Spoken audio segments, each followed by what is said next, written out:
तर मालाडमधील मारहाण प्रकरणी 9 ते 10 जणांविरोधात गुन्हा दाखल झाला अशी माहिती झोन 12च्या पोलीस उपायुक्त स्मिता पाटील यांनी दिली आहे। तसंच नागरिकांनी अफवांवर विश्वास ठेवू नये असं आवाहन देखील त्यांनी केलेलं आहे।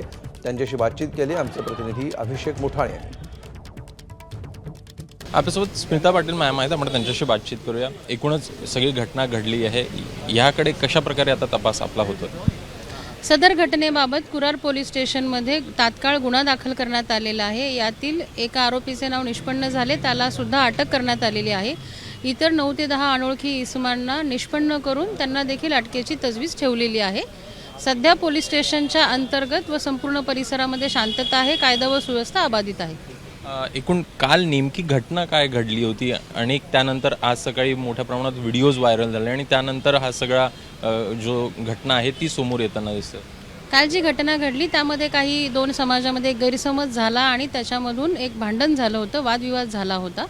त्या संदर्भामध्ये एकंदरीत हाताने मारण्याचा एक व्हिडिओ व्हायरल झालेला आहे। सदर व्हिडिओचं काही प्रकारे वेगळ्या पद्धतीने तो दाखवण्यात येऊन अफवा पसरवण्याचा देखील प्रयत्न होत आहे। परंतु ही घटना घडल्यानंतर अतिशय वेगाने 1 ते 1.5 मिनिटाच्या आतमध्ये संपूर्ण अधिकारी व अंमलदार त्या ठिकाणी पोहोचून जमावाला शांत करून पुढील 10 मिनिटात तिथे शांतता प्रस्थापित करण्यात आलेली होती। कुठल्याही प्रकारचा कायदा व सुव्यवस्थेचा प्रश्न त्या ठिकाणी नाही। त्यानंतर तात्काळ गुन्हा दाखल करून आज रोजी एक आरोपी देखील ताब्यात घेण्यात आलेला आहे। अफवा पसरत आहेत, त्यामुळे दुसऱ्या बाजूकडील काही लोक देखील आपल्याला आक्रमक होताना पाहायला मिळत आहेत। कशा प्रकारे बघताय, काही संदेश देण्याचा प्रयत्न? माझ्या जनतेला विनंती आहे आणि संदेश आहे की कृपया आपण अफवांवर विश्वास ठेवू नका। या ठिकाणी स्थिती शांततेत आहे, स्थिती नियंत्रणात आहे आणि कुणीही अफवांवर विश्वास ठेवू नये। थँक्यू।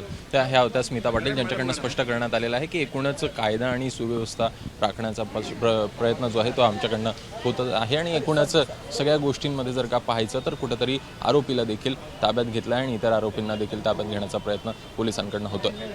कॅमेरामॅन कृष्णा कापरेचा अभिषेक मुठाळ, एबीपी माझा, मुंबई। एबीपी माझा, उघडा डोळे बघा नीट।